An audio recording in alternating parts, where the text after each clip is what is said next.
என்று நாம் சிந்திக்க எடுத்துக்கொண்ட பொருள் கருமைய தூய்மை.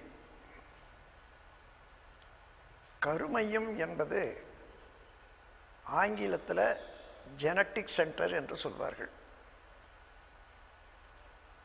இது தத்துவத்திலையும் சரி விஞ்ஞானத்திலையும் சரி ஒரு பெரிய மதிப்புடைய பொருளாகும் கருமையம். கருமையத்தை உணராத அறிவை உணர்வதோ அல்லது முடியாது. ஏனெனில் முதல்ல கருமையம் என்ற என்ன என்று தெரிந்து கொண்டோமானால் அப்பொழுதுதான் அவனுடைய பெருமை விளங்கும். நம்ம எல்லா ஜீவன்களுடைய உடல் இயக்கமும் மன இயக்கமும் ஜீவகாந்த ஆற்றல் என்ற ஒரு சக்தியினாலேயே இயங்கிக் கொண்டிருக்கின்றன. ஒரு ஜீவன் இயங்குவது என்று சொன்னால் அதற்கு 8 வித பரிமாணங்கள் இருக்க வேண்டும். உடல், உயிர், ஜீவகாந்தம், கருமையம், மூளை, உள்ளம், மனம், புலன்கள் 8ம் இணைந்த இயக்கம்தான் ஜீவன். கடல், நிலம், ஆகாயம் 3லும் வாழ் உயிர்கட்கு கணக்கெடுத்து 8ல் 1 இயங்கவில்லை என்றால் விடல் வேண்டும். சிவன் என்ற பெயரை அதற்கு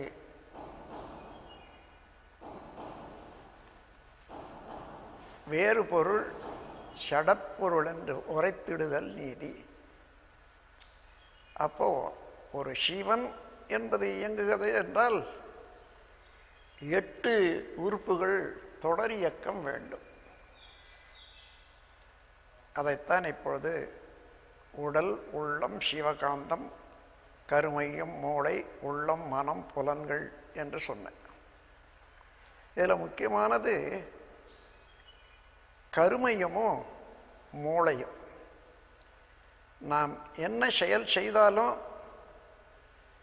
எண்ணம் சொல் செயலால் அது அலை வடிவத்தில் கருமையம் வாங்கி இறுக்கி சுருக்கி இருப்பு வைத்துக் கொள்ளும். மீண்டும் மனச்சுழல் அலை எந்த நிலையில் நாம் அந்த காரியத்தை செய்தோமோ அதே மனச்சுழல் வரும்போது அந்த பதிவை மூளை எடுத்து விரித்து காட்டும். அதாவது சுருக்கி வைக்கிறது ஒரு செயல், விரித்து காட்டுவது ஒரு செயல். 2 செயல்கள் நம்ம உடல்ல மனம் என்ற நிலையில் நிகழ்ந்து கொண்டிருக்கின்றது என்றது நீங்கள் கவனிச்சுக்கணும். அது எப்படி நிகழ்கிறது என்று சொன்னால் அந்த கருமையத்தில் ஜீவகாந்த அலையினுடைய அழுத்தம் திணிவு பெற்று இருக்கிறது. அதுதான் கருமையம் என்பது. உடல்ல உயிர் சக்தி என்று ஒன்று ஓடிக்கொண்டிருக்கிறது அல்லவா? அதாவது நுண்ணிய விண்துகள்கள் தனித்தனியாக இயங்கி கொண்டிருக்கக்கூடிய நுண்ணிய விண்துகளுக்கு ஆகாசம் என்று பேர். அவை நூற்றுக்கணக்கில் ஆயிரக்கணக்கில் நம்ம உடல்ல ஓடி சுழன்று கொண்டே இருக்கின்றன. அப்போ ஒவ்வொரு பார்ட்டிகளும் ஒவ்வொரு விண்துகளும் தன்னைத்தானே விரைவாக சுற்றி கொண்டிருக்கும் போது அதை சூழ்ந்தழுத்தி கொண்டிருக்கக்கூடிய இறைநிலையானது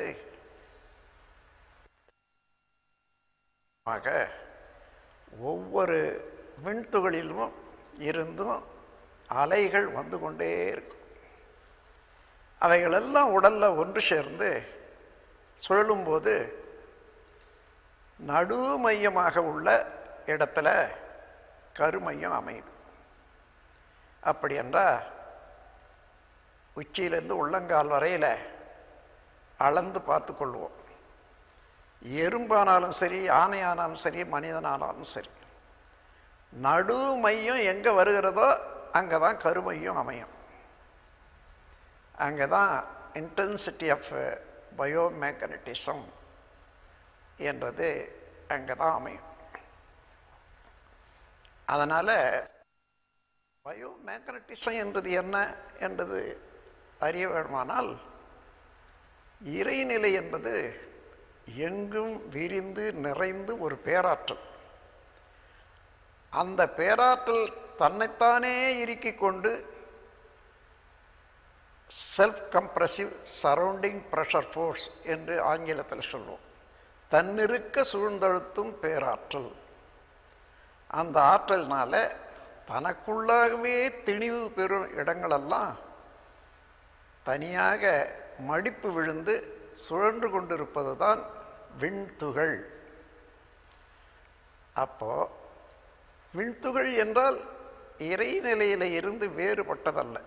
இறைநிலையை கிராவிட்டி என்று சொல்வார்கள், சுத்தவெளி என்று சொல்வார்கள், பிரம்மம் என்று சொல்வார்கள், தெய்வம் என்று சொல்வார்கள். எப்படி என்றாலும் பொருள் ஒன்றுதான். அந்த இறைநிலையினுடைய தன்மை என்ன என்றால், தன்னிருக்க சூழ்ந்தழுத்தும் பேராற்றல். சாதாரண பேச்சுவார்த்தையில் சுத்த வெளின்னு சொல்லுவோம். சுத்த வெளி என்று சொன்னால், புலன் அளவில் இயங்கிக் கொண்டிருக்கக்கூடிய மனித மனம் ஒன்றுமே இல்லாதது என்று எண்ணுவோமல்ல, அப்படி இல்லை. அந்த சுத்த வெளியில தான் இந்த பிரபஞ்சம் முழுவதும் உள்ள கோடான கோடி அண்டங்கள் லேசாக மிதந்து உருண்டு சுழன்று இயங்கிக் கொண்டிருக்கின்றன. ஆகவே அந்த சுத்த வெளி எல்லாம் வல்ல முழு முதல் பேராற்றல் என்று சொல்லலாம். அதைவிட ஒரு ஆற்றல் இருக்க முடியாது. அது எல்லாவற்றையும் தாங்கிக் கொண்டிருக்கிற போது தன்னைக்கு தானாகவே இறுக்கிக் கொண்டு இருக்கிறது அதனுடைய ஆற்றலால். அதனால் மடிப்பு விழுந்த நுண்பகுதி தான் விண்துகள். அப்போ விண்துகளுக்கும் இறைநிலைக்கு என்ன சம்பந்தம்னா, இறைநிலை கடல் போன்று, விண்துகள் அலை போன்று. அதனுடைய ஒரு பகுதி தான், ஒரு நுண்பகுதி, இறைநிலையினுடைய நுண்பகுதி தான் விண். இறைநிலையில் என்னென்ன அம்சங்கள், என்னென்ன பெருமைகள் எல்லாம் அடங்கி இருக்கின்றனவோ அவ்வளவும் அந்த நுண்துகளாக உள்ள விண்ணிலும் உண்டு. அப்போ அந்த விண் மீண்டும் அது சுழன்று கொண்டே இருக்கிற போது மீண்டும் ஒரு முறை சூழ்ந்தழுத்தும் ஆற்றலால் நெருக்கிற போது அங்கே ஏற்படக்கூடிய உரசல்ல இருந்து ஒரு அலை வருகிறது. அந்த அலை தான் அதே இறைவெளியோடு சேர்ற போது அதற்கு காந்தம் என்று சொல்கிறோம். அப்போ காந்தம் என்றால் இறைவெளியும் அதில் தோன்றிய விண்ணினுடைய அலையும் ஒன்று சேர்ந்த ஒரு கூட்டு இயக்கம், அதுதான் காந்தம் என்று சொல்கிறோம். இதை முன்னோர்கள் இந்த காந்தம் என்ற வார்த்தைக்கு பிரணவம் என்று சொன்னாங்க. பிரணவம் என்றால் சக்தியும் சிவமும் சேர்ந்தது என்று. இறைவெளியானது சுத்தவெளி, அகண்டாகாரம். அதை சிவம் என்று கூறுவது ஒரு மரபு. அதிலிருந்து நுண்ணிய பகுதியாக இயக்கம் பெற்ற இந்த விண்ணுக்கு சக்தி என்று சொல்வார்கள். அந்த சிவமும் சக்தியும் இரண்டும் கலந்த ஒரு கூட்டுதான் பிரணவம் என்ற வார்த்தையினால சொல்லப்பட்டது. அதைத்தான் இப்பொழுது காந்தம் என்று சொல்லுகிறோம். இந்த காந்தம் எந்தெந்த இடத்துல நுண்துகள் இயங்கிக் கொண்டிருக்கின்றனவோ அங்கெல்லாம் அதனுடைய அலை பரவி இறைவெளியோடு கலந்து காந்தமாக மாறிக்கொண்டே இருக்கும். இப்போ இந்த இயங்கிக் கொண்டிருக்கக்கூடிய பிரபஞ்சத்தை சிறிது நினைந்து பாருங்க, எல்லாமே இந்த நுண்துகளுடைய ஒரு கூட்டு தான். அதாவது association of energy particle is mass என்று சொல்வார்கள். எந்த தோற்றமாக எடுத்தாலும் இந்த விண்களின் கூட்டு தான் என்பது இதனால் விளங்கும். அதனால் எல்லா தோற்றங்கள்லேயும் ஒவ்வொரு விண்ணும் சுழன்று கொண்டே இருப்பதனால அதை சுற்றிலும் இறைவெளியின் சூழ்ந்தழுத்தும் ஆற்றல் இருப்பதனாலையும் எங்குமே காந்தம் நிரம்பிதான் இருக்கிறது பிரபஞ்சம் முழுவதும். அந்த காந்தத்துக்கு வான் காந்தம் என்று பேர். அதுவே நம்ம உடல்ல உயிர் சக்தி என்று சொல்றோமே, அதுதான் விண். இதை சிதாகாசம் என்று சொல்வார்கள். அந்த விண் சுழலும் போது சூழ்ந்தழுத்தி இருக்கக்கூடிய இறைவெளியினால உரசுற போது இங்கே உற்பத்தி ஆகக்கூடிய காந்தம் உடலுக்குள்ளாக உற்பத்தி ஆவதுனால அது ஜீவகாந்தம் என்று சொல்றோம். அப்போ உடல் முழுவதும் எத்தனையோ கோடிக்கணக்கான நுண்துகள்கள் இயங்கிக் கொண்டிருக்கின்றன. அவற்றிலெல்லாம் தோன்றும் அலைகளெல்லாம் ஒன்று கூடி காந்தமாக இயங்கிக் கொண்டே இருக்கிற போது அது சுழன்று கொண்டே இருக்கக்கூடிய விண்ணில பிறந்ததுனால அந்த காந்த ஆற்றலும் உடல்ல சுழன்று கொண்டே தான் இருக்கும். அந்த சுழற்சியில எந்த பொருள் சுழன்றாலும் அதில் கனத்த பகுதி நடுமையத்துக்கு வந்துடும், லேசான பகுதி மேல்புறம் நிற்கும். இது சென்ட்ரிபீகல் ஃபோர்ஸ், சென்ட்ரிபீட்டல் ஃபோர்ஸ்ன்னு ரெண்டாக சொல்லுவாங்க. மையத்தை நாடி போகிற கனத்த பொருளுக்கு அது சென்ட்ரிபீட்டல் ஃபோர்ஸ், மையப்பகுதி நோக்கி ஓடக்கூடிய அழுத்தம். சென்ட்ரிபியூகல்னா வெளிப்புறம் நோக்கி ஓடக்கூடிய லேசான பகுதி. அது இந்த மாதிரி எந்த பொருள் சுழன்றாலும் அதில் நடுமையம் திணிவு பெற்று இந்த இயக்கம் உண்டாகும். அதே போல் நம்ம உடல் முழுவதும் காந்த சக்தி இருந்தாலும் அதிலிருந்து திணிவு ஏற்பட்ட ஒரு பகுதி கருமையத்தில், உடல் மையத்தில் அமைந்து இயங்கிக் கொண்டிருக்கிறது. இதனால் உடலில் இயங்கிக் கொண்டே இருக்கக்கூடிய உயிர் சக்தி கூட, அந்த நுண்துகள்கள் கூட, அது இயக்கத்தினால அதனுடைய வலு வித்தியாசம் வர்ற போது, கனம் உண்டாகிற போது அவைகளும் கருமையத்தோடத்தான் இணைந்து அங்கேயே இருப்பிடமாக கொள்ளும். அதனால உயிர் மையம் என்று சொல்வார்கள். அதன் பிறகு ஒரு மனிதன் அல்லது ஜீவன் பருவம் அடைந்து விட்டால் உடல்ல இதுவரையில் இரத்த ஓட்டத்திலேயே கலந்து ஓடிக்கொண்டிருக்கக்கூடிய விந்து ஓட்டம் உடலுக்கு தேவைக்கு மேலே கொஞ்சம் அதிகமாகும். அந்த அதிகமான வித்து இருப்பு வைக்கணுமே, அது இறையாற்றலானது சிறுக சிறுக கொண்டு வந்து அதே கருமையத்தில் சேர்த்துடும். அப்போ கருமையம் என்ற மூலாதாரத்தில் மைய புள்ளியில் காந்தத்தினுடைய திணிவு நிலை ஒன்று, உயிர் சக்தி திணிவு பெற்ற துகள்கள் 2, விந்து மிச்சமான உடல்ல மிகுதியாகிய விந்து அல்லது நாதம், இவைகள் எல்லாம் இந்த 3 சேர்ந்து ஒரு கூட்டாக இருக்கக்கூடிய ஒரு இருப்பு நிலையம்தான் கருமையம் என்று சொல்றோம். இப்ப நாம் ஏதோ ஒன்றை பார்க்கிறோம், உடனடியாக அதுக்கு வெளிச்சம் தேவைப்படுது. கண்கள் மூலமாக எப்பொழுதும் வெளிச்சம் உற்பத்தி ஆகிட்டு தான் இருக்கும் ஜீவகாந்த சக்தியினுடைய தன்மாற்றத்தினால. ஆனால் நாம் எந்த பொருளை பார்க்கிறோமோ அங்கே எந்த வெளிச்சம் இருக்குதோ, எந்த அளவு வெளிச்சம் இருக்குதோ அதே அளவுக்கு நம்முடைய ஜீவகாந்த சக்தி வெளிச்சமாக மாறும். அது கண் மூலமாக வெளியேறும். அப்படி வெளியேறக்கூடிய ஒரு வெளிச்சம் எந்த பொருள் மீது படுகிறதோ அது வரையில் தடை, அந்தாண்ட போகாது அந்த வெளிச்சம். அது திரும்பி வரும்போது நம் கண்ணிலேயே திரும்பி தெரியும். ரிஃப்ளெக்ஷன் என்று சொல்வார்கள், பிரதிபலிப்பு. இப்போ ஒரு பசுவை பார்க்குறோம், அதனுடைய பிரதிபலிப்பு கண்ணில் தெரியும். இன்னொருத்தர் பார்த்தா நல்லா தெரியும்.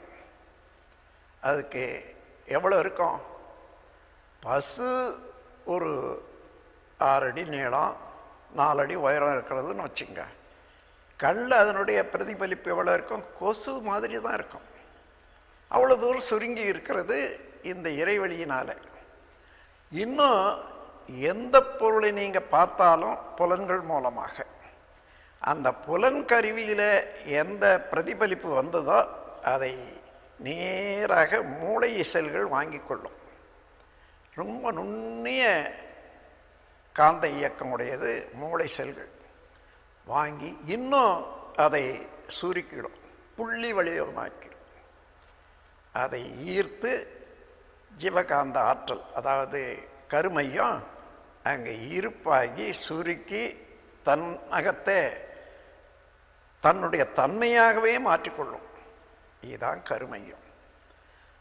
ஒவ்வொரு நாளும் இவ்வாறு நாம் அனுபவிக்கக்கூடிய அனுபவங்கள், செய்யக்கூடிய செயல்கள், எண்ணக்கூடிய எண்ணங்கள், இவை எல்லாமே அலை வடிவத்தில் சுருங்கி இறுக்கி குறுக்கி இந்த கருமையத்தில் இருப்பாகிவிடும். மனச்சுழல் அலை அப்போ எப்படி இருந்ததோ அது தானாக வரும்போது அதை மூளையினுடைய செல்கள் அதை எடுத்து காட்டி பெருக்கி காட்டும். அப்போ தான் அது எண்ணங்கள் சொல்கிறோம்.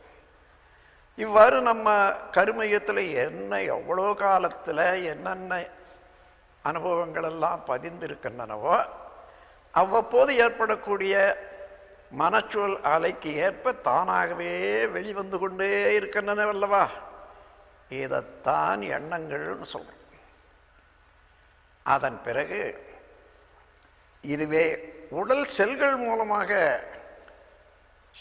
அது சிறப்படைகிற போது செயல் ஆர்வமாக எந்த செயல் மூலமாக அந்த பதிவு ஏற்பட்டுதோ அந்த செயலை செய்ய நம்ம உடல் இயக்கத்துக்கு, உடல் உறுப்புகளுக்கு தூண்டுதலாக நம்முடைய ஜீவகாந்த சக்திக்கு ஆற்றல் பெருகும். அப்படி எந்த அனுபவமும் தனக்குள்ளாக வாங்கி இறுக்கி சுருக்கி வைத்திருந்து மீண்டும் காலம் வரும்போது அதை எடுத்து காட்டி கொண்டு இருக்கக்கூடிய ஒரு தெய்வீக நீதிமன்றம் தான் கருமையம். அந்த கருமையத்தில் இறையாற்றல் ஒன்று, அதனுடைய அலை என்றதே மனித மனம். அந்த மனித மனம் ஒன்று, இறையாற்றல் ஒன்று, இரண்டுமே அங்கே இருப்பதனால எந்த செயல் செய்தாலும் அந்த இறையாற்றலுக்கு தெரியாத தப்பி செய்யவே முடியாது. எல்லா ஆற்றல்களையும், எல்லா செயல்களையும், எல்லா எண்ணங்களையும் அது வாங்கி இருப்பு வச்சிடும். வேண்டிய போது எடுத்தும் காட்டும். இது பிறப்பில் இருந்து மனிதன் ஆயுள் முழுவதும் இம்மாதிரியான இயக்கம் நடைபெற்று கொண்டே இருக்கும். அது ஏற்பட்ட பதிவுகளெல்லாம் கருமையத்தில் இருக்கும். அந்த காலத்தில் ஒரு குழந்தை பிறந்தால் இந்த பிறவி எடுக்கிறதுக்கு முன்னதாக எந்த ஆண் பெண் இருவரிலே இருந்து இந்த பிறவி வந்ததோ அவர்களுடைய கருமையத்தில் அடங்கியிருக்கக்கூடிய எல்லா செயல்களும், நினைவுகளும், பதிவுகளும் நமக்கு பிறக்கும் போதே ஒவ்வொரு குழந்தைக்கும் இருப்பாக, மூலதனமாக வரும். அதை ஹெரிடிட்டரி இம்பிரிண்ட் என்று சொல்வார்கள், மரபு வழி. அதோட நான் வாழுங்காலத்தில் செய்யக்கூடியதெல்லாம் சேர்ந்துக்கிட்டு வரும். இந்த இரண்டு விதமான பதிவுகளும் ஒன்று சேர்ந்த கூட்டுதான் ஒரு மனிதனுடைய அறிவாட்சி தரம். இதற்கு மேலும் இல்லை, குறையறதும் இல்லை. இதற்கு ஏற்றவாறு அவ்வப்போது ஏற்படக்கூடிய சந்தர்ப்பங்கள் தேவைக்கு ஏற்றவாறு செயல்கள் உருவாகும். பாருங்க, புதுசு புதுசாக இதை செய்யணும் அதை செய்யணும் என்ற எண்ணமோ செயலோ அவைகளெல்லாம் ஆகாமிய கர்மம் என்று சொல்வார்கள். ஆன்மாவுக்கு இச்சையை ஊட்டி செயலில் ஆழ்த்த வல்ல வினைகள் என்றதுதான் ஆகாமிய கர்மம். இந்த மூன்றையும் அடிப்படையாக அமைந்தது இந்த கருமையம். அது வாழும் காலத்தில் ஒரு குழந்தை உற்பத்தி ஆனால் அந்த குழந்தைக்கு இந்த பெற்றோர்களுடைய கருமையத்தினுடைய எல்லா ஆற்றலும் பதிவுகளும் மூலதன இருப்பாக அந்த கருமையத்தில் அதனுடைய கருமையத்தில் போய் சேர்ந்துடும். அதிலிருந்து அந்த குழந்தை வளர்ற போது என்னென்ன அனுபவங்கள் ஏற்படுதோ அதுவும் சேரும். ஆகவே முன்பிறவியும் இப்பொழுது நடக்கக்கூடிய பிறவியும் இதற்கு பின்னால தொடர் பிறவிகளையும் இணைத்து கொண்டு இயங்கிக் கொண்டு இருப்பது கருமையம். இந்த கருமையத்தினுடைய உண்மையை மனதிலே தேர்ந்து கொண்டு அதை எப்பொழுதுமே தூய்மையாக வைத்துக் கொள்ளணும். அந்த களங்கப்படாத வைத்துக் கொள்ளணும். அதற்கு ஒரு கவி ஒன்று எழுதியிருக்கேன்.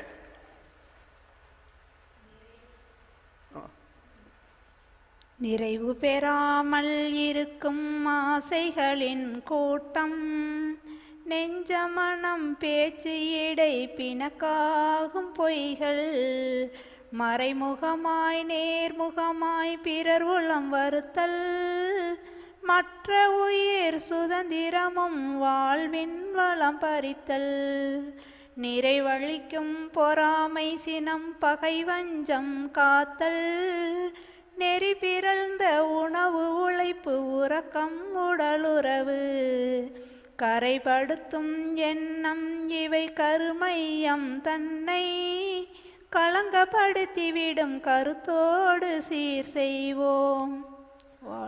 இந்த உண்மையை உணர்ந்து கொண்டா கருமையத்தில் களங்கமில்லாத அதை தூய்மையாக வைத்து கொள்வதற்கு உரிய ஒழுக்கம் பழக்கம் நீதி உணர்வு அதற்கேற்ற நடைகள் இப்படி எல்லோரும் அதை பின்பற்றி நடப்புமையானால் வாழ்வு நலமாக இருக்கும், குடும்ப நலமாக இருக்கும், நாடு நலமாக இருக்கும் என்று கூறி இதோடு என்னுடைய உரையை நிறைவு செய்கிறேன். வாழ்க வளமுடன், வாழ்க வையகம்.